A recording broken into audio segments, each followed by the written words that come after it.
And I have, a lot of stuff there if there is a question to return to it. Okay, so the title of my talk is Full-Scale Experiments in a Tall Modern Building. So about 7 years ago, actually, I joined Tianjin University. And for them, I developed, okay, so first I want to acknowledge my collaborators, my graduate students, Ali Mahmoud, Lichiel Cruz, Faizat Nadim, whose results I will be presenting, and also Professor Michalo Trpinek from USC, my longtime collaborator. So I'm going to just make a quick overview on the site that I developed, a full-scale seismic observation site in China with funds from Tianjin University, and some results of the analysis of it. So what do we have here? We have studies of identification of natural frequencies, of the effects of the weather on the natural frequencies of vibrations. We have observed response during earthquakes. We have at least 20 earthquakes, good signals. So far, observed rotations during earthquakes, the digital twin that includes soil pile basement structure interaction, and response of the digital twin to SHP and SV plane wave pulse motion, and observe vibration during passage of underground trains as much as I can get. Okay, so and I do apologize for interrupting, but yes. Since we are seeing your PowerPoint mode, I think you will have to move the ribbons on the left-hand side so we can see the next slide. We still see the main slide. So move the ribbon. How do I do that? Okay. If you're on PowerPoint, do you see the left-hand side? It still has the number 1. I can choose display setting. Okay. Duplicate, swap presentation and slideshow. Okay. Do you see now the full video? Yes. You see the full video. Okay. Okay. Perfect. Thank you so much. Okay. Oh, great. Great. Okay. So you see, so Maria, if it helps, we hadn't seen the only slide we had seen so far. It was your first slide. So we have heard you very clearly, but we haven't seen the slides before. Yeah. No, it doesn't matter. Yeah. You'll see it later on. So the site is a 50-story building with the 4-story basement and a pile foundation. It has been instrumented with 132 channels of acceleration, actually. So let me go here. So here is, you see the map of China. Tianjin University is near Beijing, is the port of Beijing. And the site is in Yunnan province, in the capital, called Kunming here, which has a very good stock of tall buildings, which I intended to choose from to instrument. So it's very far away, actually, 3.5 hours direct flight. The Kunming is by a lake, and there are many stations here, at least 50 of the Yunnan strong motion network. So we can actually even analyze how the waves arrive at the building site. This slide here shows the building, Tongde Plaza US Center, or TPYC. And it's on Beijing Road, and there is a metro line going under Beijing Road, and we record the trains there. And this is the building, how it looks. So it's very high at almost 2,000 meters, 1,900 meters above sea level. And the climate is quite different than what one would expect at that latitude, as we will see. Okay, so these are the floors instrumented. So every 5 floors approximately are instrumented, and by triaxial accelerometers, MEMS class B. And the basement is instrumented 2 levels. There are 14 instruments, triaxial total in the basement. there are two rotational instruments on the 48th floor, which is one of the roofs. Above 48th floor, only half of the building has structure. The other half is under glass. Okay, and then what is unique about this array is two borehole arrays here. One sensor is at 50 meters depth, which is approximately, which is the depth reached by the piles, and one instrument on the surface. And these are very close. One is about less than 2 meters away from the basement. The other one is like 8 meters, 7-8 meters away.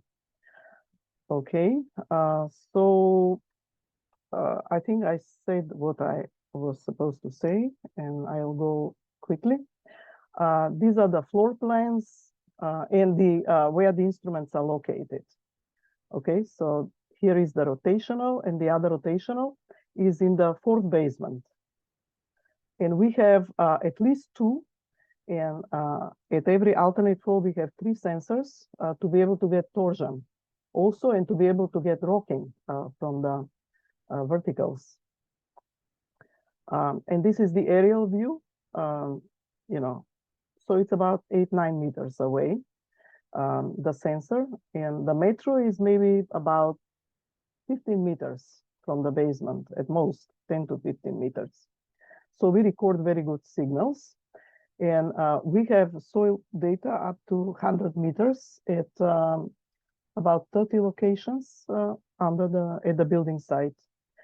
Okay, so the shear wave velocity is about 200 meters, you know, up to 100 meters. And we don't know what is below, but some analysis shows that there is a stiff layer, a much stiffer layer at about 100 meters depth. Okay, so the sensors are wired in a state-of-the-art network with PTP-enabled time synchronization with accuracy up to 1 nanosecond. And we get the data remotely, right? Through the internet. And this is the rotational, it's ENTech, and the regular sensors are EQR made by New Zealand. And this is New Zealand company, startup of Canterbury University.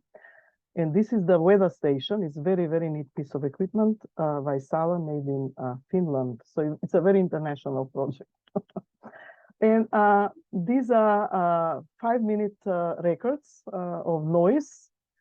Here we see 2 trains, one leaving the station, one approaching the station very well. So these are the boreholes. At the borehole behind the building, we don't see the train. And these are Fourier spectra. Up to 10 hertz, we see the modes of vibration of a building as a whole, and we see local vibrations further on. And this here is the signal of the train. Very, very interesting. I never studied trains before. So what did we do? First, we analyzed the microtremor data. Fitted a Timoshenko beam. This is before the building was ready. So we found that Timoshenko building actually can model very, very well the building up to the 3rd mode, at least 3rd modes of vibration in each direction, and that the wave propagation is more dispersed in the north-south direction than in the west direction. Is practically a shear beam behavior. Okay, so then first model we made ETAPS model to see the modes. So the first mode is the north-south, the transverse. The second is the torsion, and the third is east-west. Okay, and then the other modes. So the structure is pretty regular. These are Fourier spectra of 1 hour vibration spec data. These are from the rotational sensors. So we see we can identify actually modes up to the 3rd mode from the rotational instruments alone. So this is the torsion. This is the east-west, north-south rocking, and this is the east-west rocking. And we see vibrations local, you know, at high frequency. Okay, so these are the transfer functions. What's nice here about this configuration that we can identify the vertical frequencies. So the vertical frequency, it's about 3-point-something hertz, and it agrees with the finite element model. And we have other actually at about 6.5 and further vertical vibrations. Normally, the arrays instrumented by government agencies have verticals maybe at the basement, but not otherwise. So here we compare the vibrations. So we could do nice impulse response functions and measure the travel time from the 1-hour ambient vibration data. And it's about 0.5 seconds, the travel time. Okay, so we compared ambient vibration results before the building was even fully, before it was completed and started to be operational, and then later on, and we see very small differences, which could be due to the weather. So the next was to study the weather effects before we can look for permanent changes. So fundamental frequency is 0.39 in the longitudinal direction, 0.27 in the transverse, and 0.37 in torsion, and about 3.23 is the vertical frequency. Okay, so now the weather. So this is very far south, but it's high up. So the rainy season is summer, actually, and winter is the dry season. And the weather is quite mild. It rains very frequently in summer, so we expected that humidity and rain would be a factor. So we analyze, here I have results for the transverse direction, which was more sensitive to the damage, to the changes with the weather, including the fourth mode. Okay, and we use stochastic subspace identification. So these are hourly values, how they vary over 2 years, 8 months. We have more data. So the natural variability is certainly the highest for the hourly data. And for the fourth mode, it's 1.47%. So we fitted a linear model just to start with. We are fitting now using neural networks. We are predicting frequencies in the future. And the linear model could account, actually, could reduce the residuals of the distribution of the prediction over the same period was smaller. So we could capture this. Okay. And this is the weather, how it varies. So I have to go pretty quickly. We have two distributions here. I mean, two modes of distribution for the humidity, which is probably reflects the rainy season and the dry season. Okay. This is a comparison of observed and predicted daily values. Okay. So we can't predict the kind of very high frequencies or very sudden drops. These here are the hourly frequencies for the 4 modes. So we can predict a lot better the 4th mode, actually. And that is maybe how we should go for the structural health monitoring purposes. Okay, so so I have to go quickly. So these are some earthquakes that we have recorded, 16 of them. And I have actually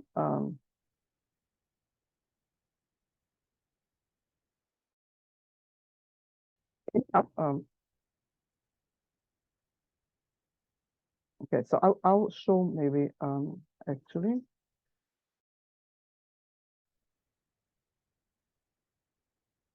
Yeah, let's see. So do you see my animation? We're do you still see my animation? at the slides. No. No. Okay, so I'll try to fight with it further on. Okay, so I have to get out of here. Okay, so what do you see now? We're still on the PowerPoint slide with the observed responses during the Yeah, Earth. full screen? Are you full screen? No, right. No, okay. So, okay. So these are mostly distant earthquakes, but the closest one is only 10 kilometers away. So we analyze rotations, and this in a paper for the World Conference. And these are the rotational records at the basement, and also, okay, at the basement, the lower curve, and on the 48th floor. And we can clearly see the modes, actually, even the sway modes. Okay, so what did we find here? Correlation, between rocking angles and peak velocities. I apologize, but we're still seeing the observed response during the earthquake slide. Slide 34. I'm not sure if you were sharing something else. Yeah, I was sharing. Okay, now do you see it? Okay. We still see the PowerPoint, not the full presentation mode. What did I do previous time? Display setting, duplicate slideshow, swap presentation. Okay, now you see what do you Yes, see now? I can see it now. Thank you. You see the full screen. Okay, You see the that's full screen. actually very interesting because I don't see it. Okay, so here I have to go faster. Here we compare chord rotations with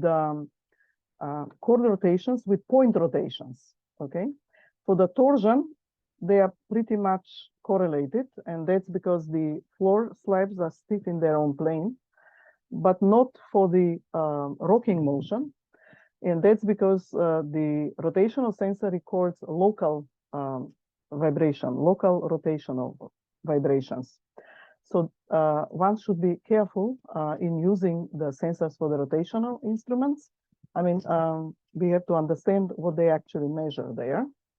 And the rotations measured locally are actually larger than the chord rotation. That's because of the flexibility of the slabs in their own plane.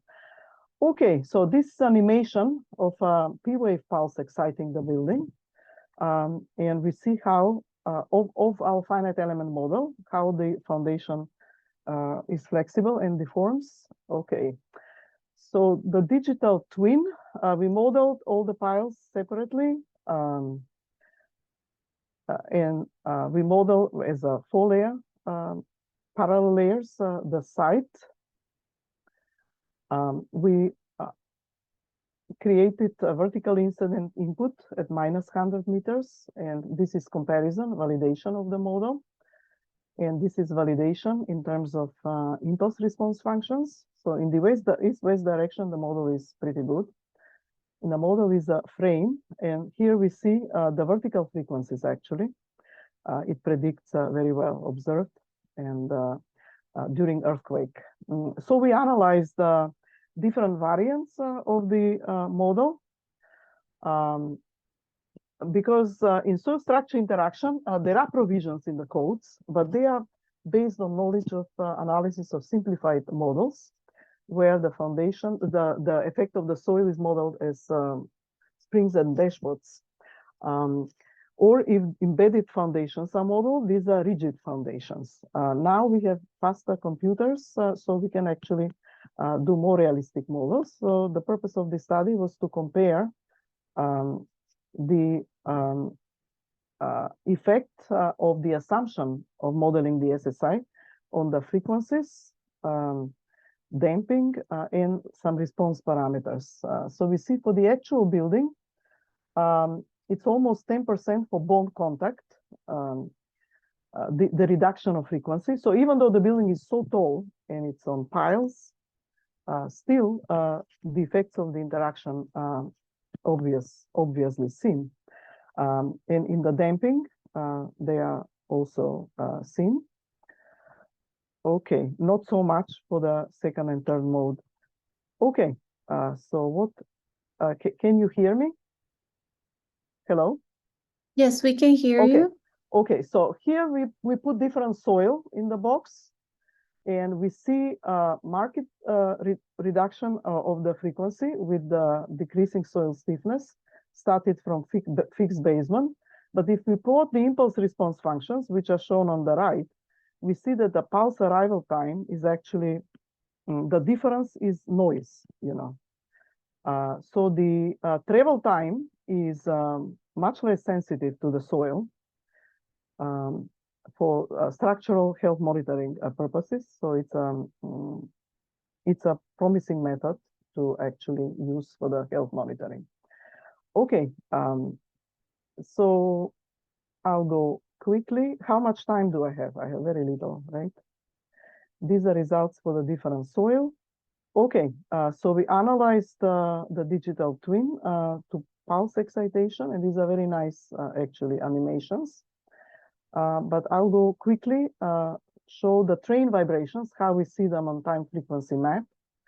Here we have a 24-hour window, and the lines here, the vertical lines, are the passage of trains. The weaker lines are the train arriving to the station, which is just, I don't know, 100 meters away, 200 meters away. This is a 1-hour window. Every about 6 minutes, we see the train. And this is a 2-minute window, okay? How we see it at the borehole, and at the surface, we see vibrations from cars, you know. Okay, so this is the signature of the train signal mixed with the noise. And this is the train signal itself. So there is a regularity of these peaks. We see clusters of peaks at every 5 hertz, and that was a kind of mystery to identify. And they come from the modulation of the signal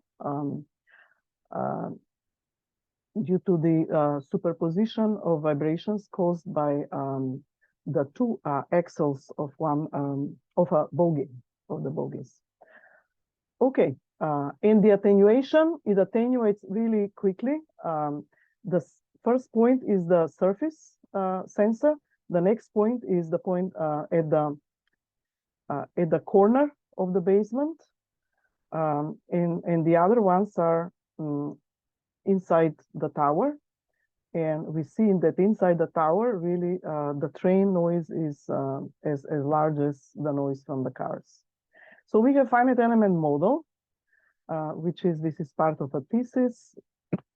And basically, I want to acknowledge the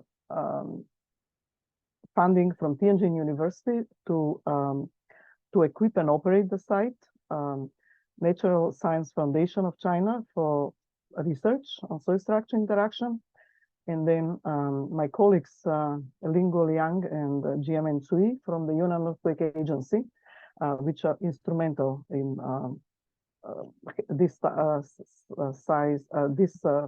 happening, you know, this project. And I should have put them actually on the front page. And these are my graduate students whose results I showed: Alim Ahmad, Lichiel Cruz, and Faizat Nadim. Okay, so we have some papers, conference papers, 1 journal paper, other papers in review. Okay, and 1 thesis that should be defended next month, and there will be a paper from it. Okay, so how do I go out of here? Stop share. So I want to share. Do I have time to show animation of a real earthquake? Hello? We are a little bit over time, but I wonder if maybe we can share it when we have the Q&A session. I'm sure yes, that will yes, please. Yeah. Okay, welcome. so sorry Let's for go overtime ahead and all these technical problems. No, it's okay. Thank you. This is all excellent and a very clear segue for our next presenter. Dr. Milad Roohi, he's an assistant professor in the Charles Durham School of Architectural Engineering and Construction at University of Nebraska-Lincoln, and the director of the Sirius Lab. His lab's research focuses on enhancing infrastructure and community resilience through multidisciplinary data and algorithms, and his presentation today is also on earthquake methods and technology. So we're really excited to hear from you. So whenever you're ready, please go ahead and start sharing your presentation. And again, I invite our participants, if they have questions, to start placing them in the chat so that we can address them after his presentation. Thank you.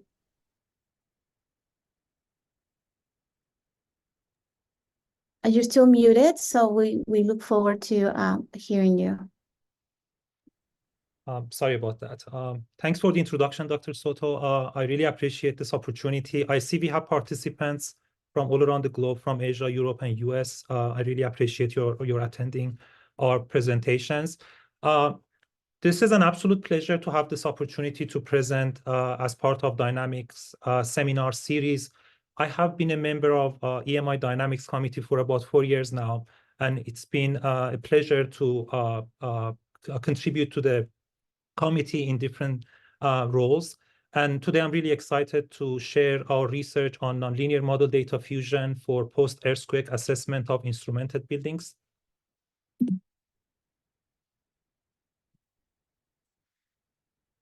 This slide shows a global seismic hazard map. As you can see, it shows colors in terms of peak ground acceleration with 10% probability of exceedance in 50 years. And the dark red and also brown colors, they indicate the areas of the globe that they can experience high peak ground acceleration, and they could be susceptible to structural damage in terms of the impacts on built environment. Here are a few cities located in these areas. So we can imagine that in the next few years or next decades, so some of these major cities that they have dense population, they can experience severe earthquakes.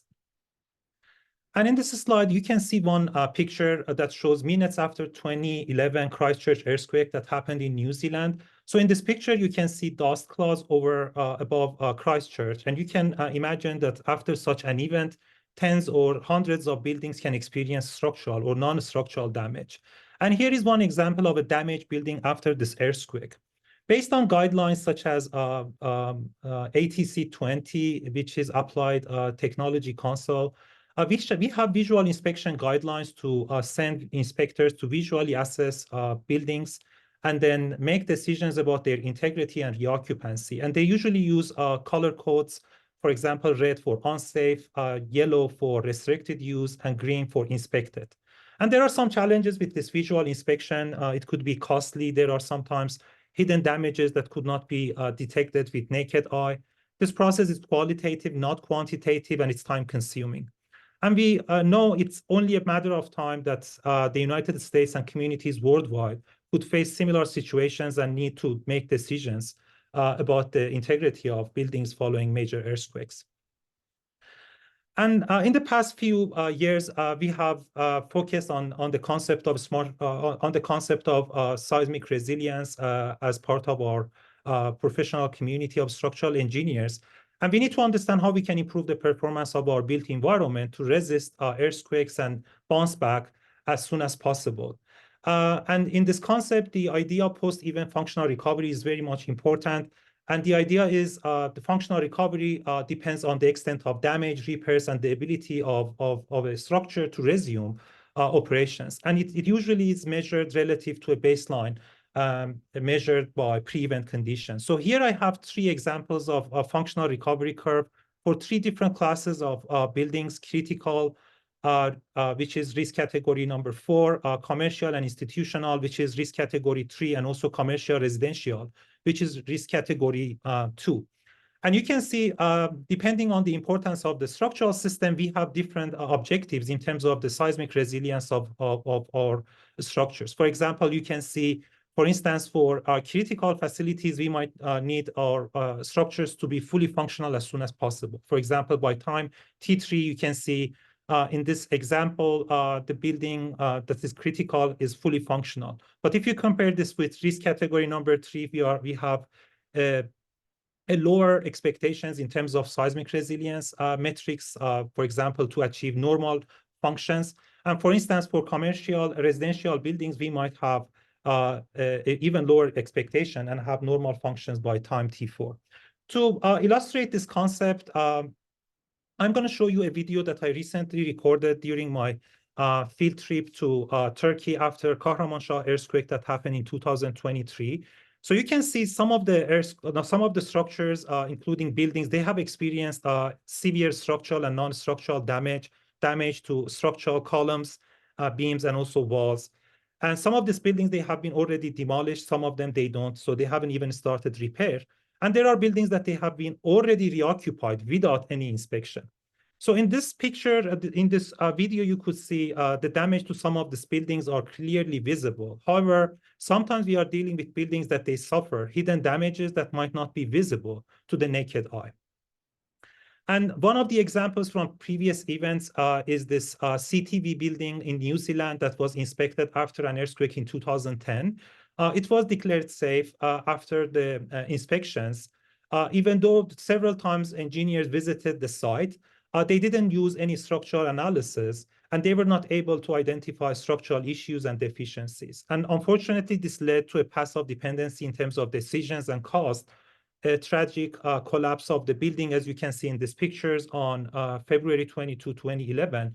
And there were about 15 people that they lost their lives.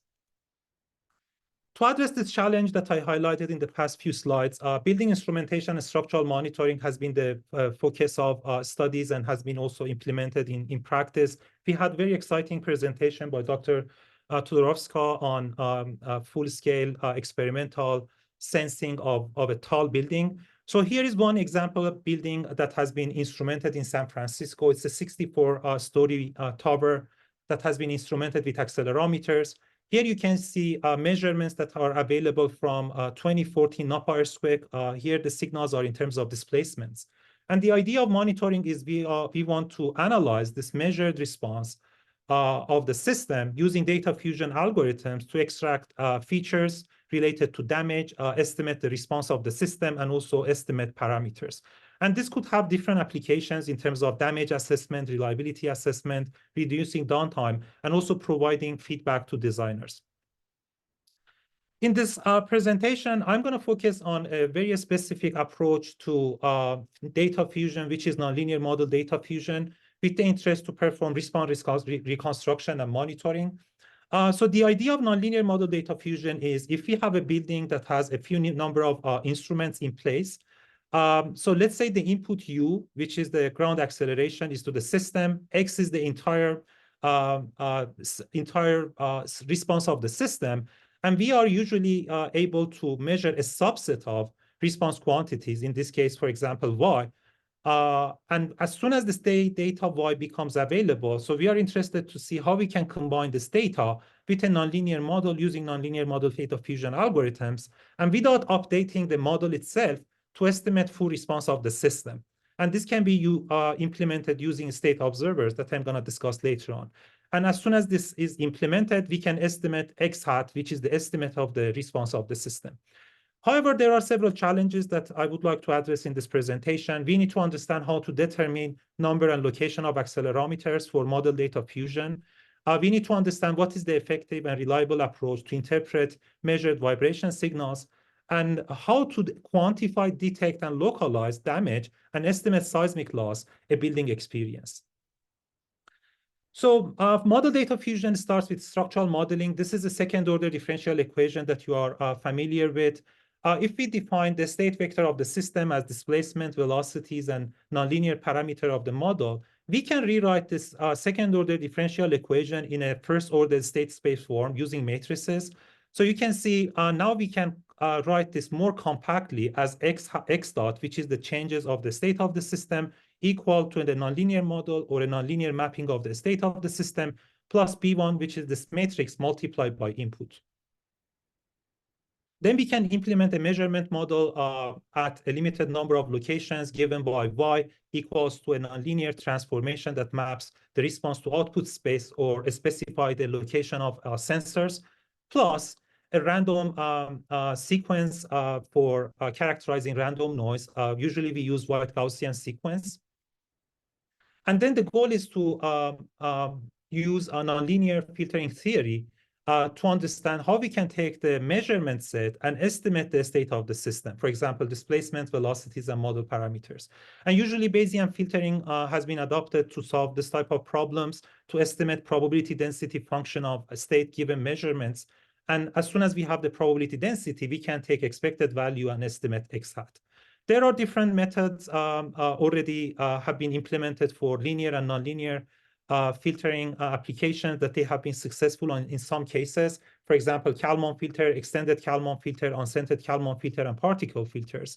And we are interested to understand how we can address the existing limitations of some of these algorithms to deal with large-scale nonlinear structural systems with limited response measurements. So we address this problem by developing a nonlinear state observer that is a feedback system that uses a limited number of measurements to estimate the full dynamical response of the system. So this is the state space model that I discussed earlier. This is the measurement model that we discussed already. So if we combine the measurement model and the state space model, so you can see now we can write the observer equation as the changes of the state of the system equal to the nonlinear mapping of the state estimate, which is our nonlinear model, plus G, which is a feedback gain multiplied by the error that we have in terms of the difference between the measurement multiplied by our estimates in measurement locations. And one of the critical aspects of designing an accurate observer is to specify the form for this feedback gain G. So in our recent publication in 2021, we imposed a physical constraint on this feedback gain G to make this observable implementable as a finite element model. So I'm not going to go through the derivation. This is the final form that we got for the observer gain. So if we plug in this G into this equation, and if we can just take the middle portion or the partition of this state space equation, this is going to be the second order differential equation that we get for nonlinear model-based observer. So if you compare this equation with the original nonlinear structural model that we have from structural dynamics, there are some adjustments. In the left side, you can see we have this additional term in the damping matrix, which can be interpreted as grounded dampers in the measurement locations. So C2 is the measurement locations, and E is a matrix that is a diagonal matrix that the diagonal elements, they provide grounded dampers coefficients. And in the right side, you can see now we excite this modified second order differential equation with an excitation that is corrective forces that are obtained from velocity measurements multiplied by damper values. To show you how we can implement this, I'm going to discuss this case study later on. So this is a 6-story timber building, wood frame building. It has been, let's say, it has been instrumented in 4 locations using accelerometers. So to implement, we first implement a nonlinear finite element structural model.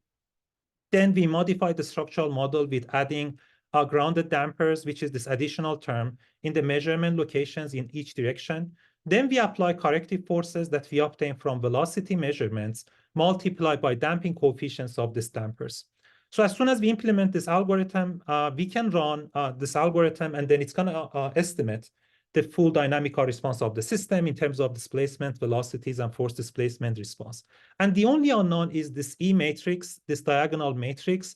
So we were able to we were able to develop an optimization scheme by taking the equation that we had from the nonlinear model-based observer and redefining this equation based on estimation error, ET equal to displacement estimate minus our estimates, displacement minus our estimates. And this gives us an equation or an expression in terms of aerodynamics.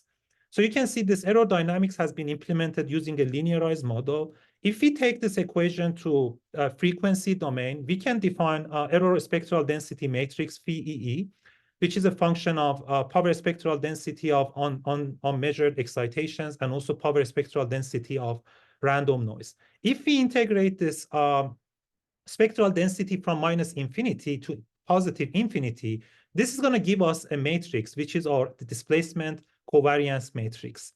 And basically this P provides an indication of how accurate we are in terms of estimating displacement in different stories.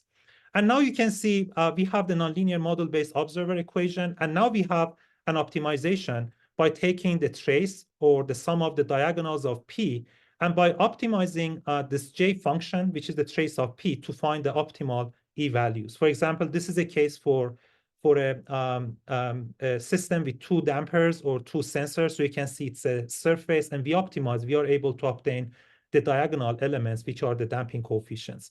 And this formulation can be used for feedback gain optimization and also for optimal sensor placement that I'm going to discuss later.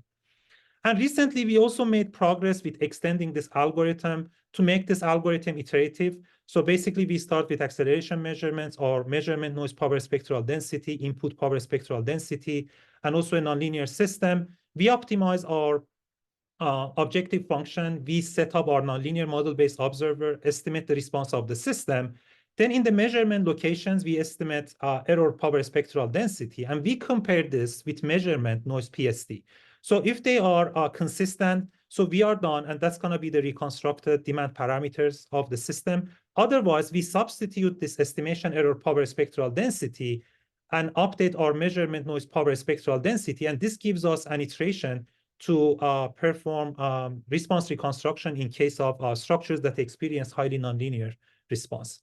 So we collaborated with Dr. Erazo from Rice University. This is a model that we implemented for the purpose of verification. It's a 7 degree of freedom nonlinear chain with a Bookman model for hysteresis, coupled with a linear elastic semi-rigid cantilever. So we produced a realization of Kanai Tajimi power spectral density to excite the system. We produced 3 levels of response. Also, here is the plot of force displacement response for this spring in the first floor with 3 different ductility levels, 1.9, 3.7, and 5.1. Then we implemented the observer by adding grounded dampers in measurement locations and exciting the system by corrective forces at the measurement locations. So we went through the optimization. So you can see for ductility 1.9 and 3.7, with 1 iteration, we were able to find the damper values assigned to the nonlinear model-based observer run and get our estimates. For ductility 5.1, the extended model-based observer went through 2 more iterations to find the optimal dampers. And here you can see the comparison between our estimates compared to the simulated response, and also compared to unscented Kalman filter, which is a state-of-art nonlinear filtering algorithm. So we verified this in simulation. And then now we have an algorithm for nonlinear model data fusion, and we develop a method of approach for post-earthquake structural assessment that starts with placing a few number of sensors on a building structure. As soon as the acceleration measurements becomes available, we combine the data with a nonlinear model using the nonlinear model-based observer, and then we run our algorithm, estimate the full response, and now we can use the full response of the system to estimate damage-sensitive features. For example, interstory drifts with their uncertainty bounds, and demand to capacity ratios for every structural element, and also damage indices. And this would allow us to assess the seismic performance of the system and also track the cumulative structural damage as the building is subject to different excitations. We validated this approach using NIST full-scale tests. So here you can see the building that was tested in E-Defense shake table in Japan back in 2009. So here are the displacement measurements using optical tracking lights all around the building. In the left side, you can see the accelerometers. We have 5 accelerometers in every floor of the building. And the building was excited by 3 levels of grand motions, test number 3, 4, and 5. And here are the accelerations for X direction and Y direction for test 3, 4, and 5. I'm going to play this video so you can see the full-scale testing of this building. As you can see, it's a wood frame 6-story building. And the building was subject to 3 levels of grand motions that were scaled versions of Northridge earthquake. So you can see the vibrations of the system. There were hundreds of sensors. And during each test, there were cracks growing in the shear walls. And there we have all the photos and information available from this extensively instrumented building. And we are interested to see if we can take a few measurements from the system for the purpose of monitoring and validating our approach. So first, we started with optimal sensor placement. As I mentioned earlier, this J, or the trace of covariance matrix, can be used for optimal sensor placement.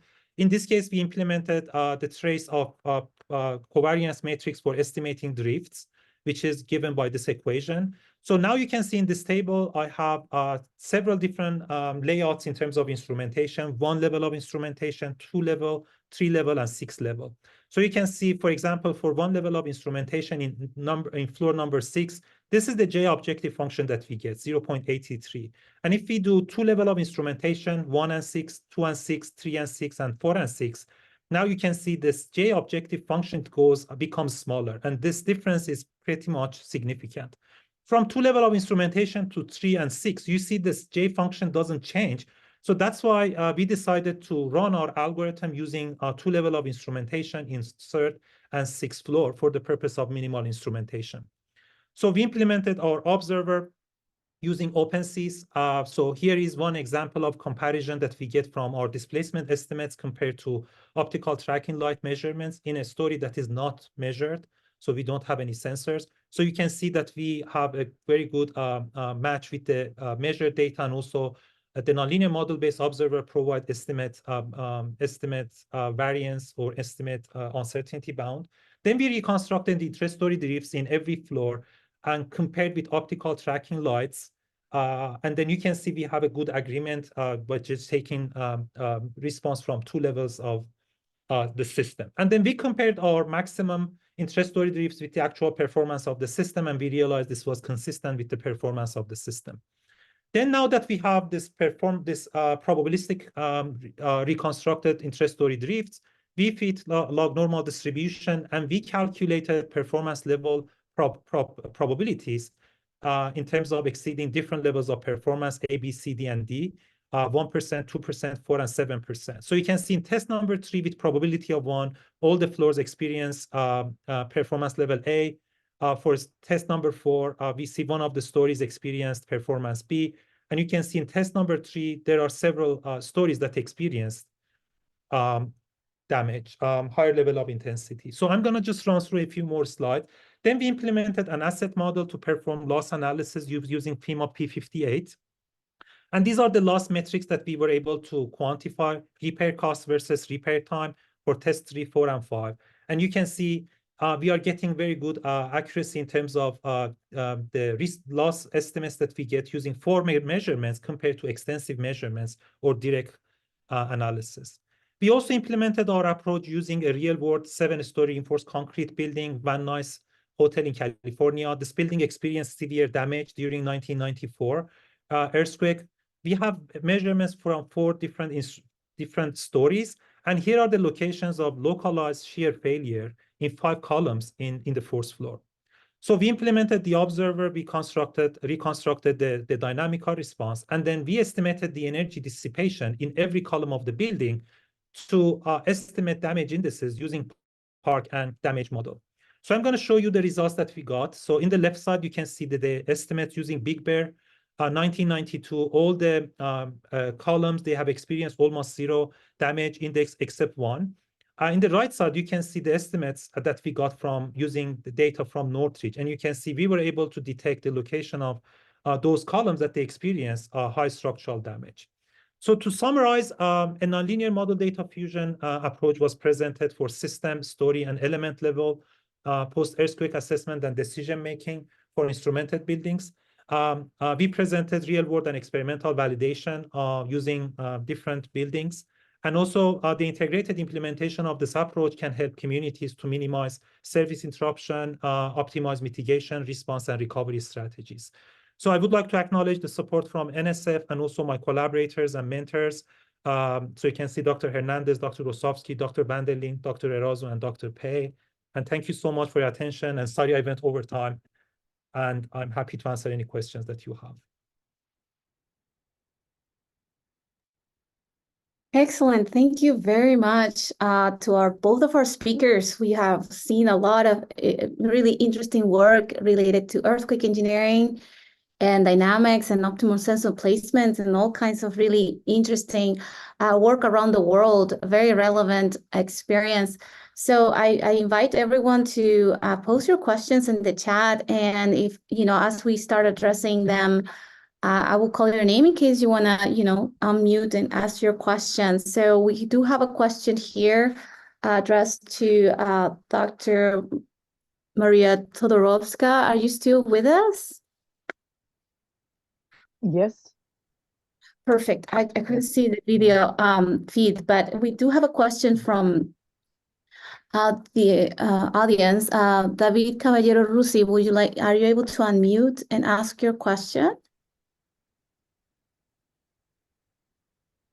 Hi, Professor Maria. Thank you for your presentation. Can you hear me? Yes, we can hear Yes. you. Yeah, I have a quick question about the optimal sensor placement for your building. Okay. Do you I read consider, it.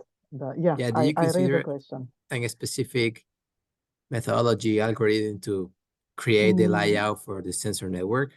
No, because it's a purely academic exercise. You put sensors where the owner lets you put them, okay? That's the biggest constraint, okay? So this is a commercial building, so the owner had already sold the office space and the commercial space. And the owner could only let us put the instruments on the refuge floors where we have them along the diagonal. We could put them there anyway we want, and that's at every 10th floor. And in between, we could put them only in closets, only in the electric room, right? So that's a constraint. So just try to cover, as many floors as possible, and choose type of sensors that are cost effective and certainly good enough for monitoring of this building.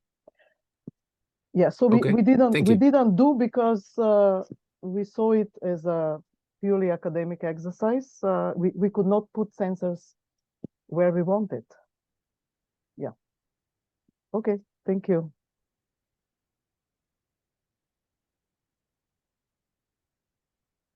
I could show the animation actually, at least one. Please, Yeah, if absolutely. As if everyone's there are got your no questions. questions. Okay. So let me now see how I can share this, share screen. Okay. Okay, so you see my animation, right? Yes. Okay, so do you see my ribbons or not? Okay, so all of this is observed. Every dot is a sensor that recorded this 6.4 earthquake at about almost 300 kilometers away.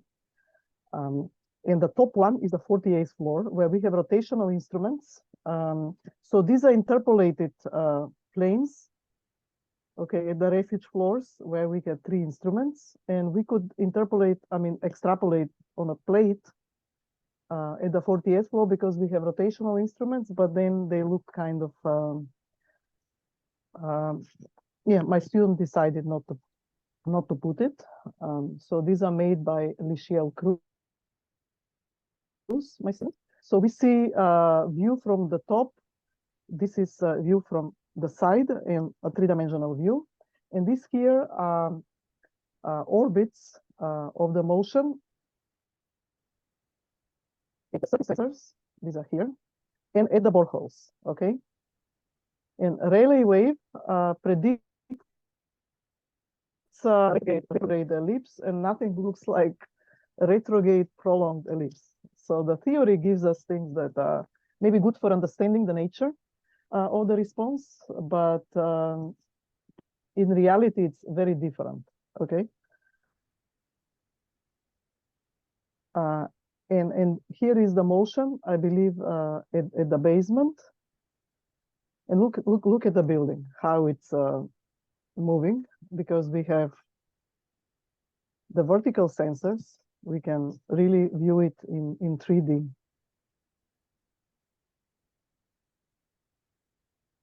And the arrows at the bottom show the direction of the arrival of the waves. Okay, so this is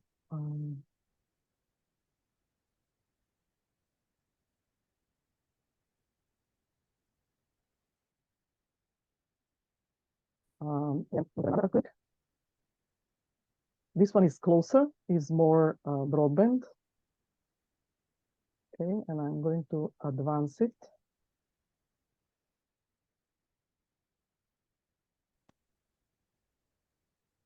And what is the significance of the blue dot? The blue dot, that's the top. I don't know why he made it blue. Here we have rotational sensor. That's like the first roof that is covered half with glass and half with structure itself. So this is maybe can be called a torsionally flexible structure. The torsional mode is, first torsional is between the first longitudinal and the first transverse mode. And as we see by analysis of the rotations, the structure amplifies most the torsional vibrations at the base.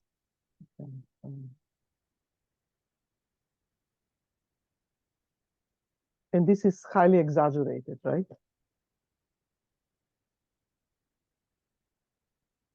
Okay, so let me stop this. And I want to show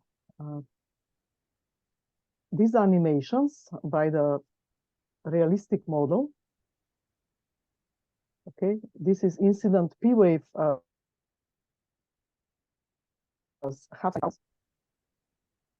Okay, why is it so slow? So we see how the foundation deforms during the passage of waves.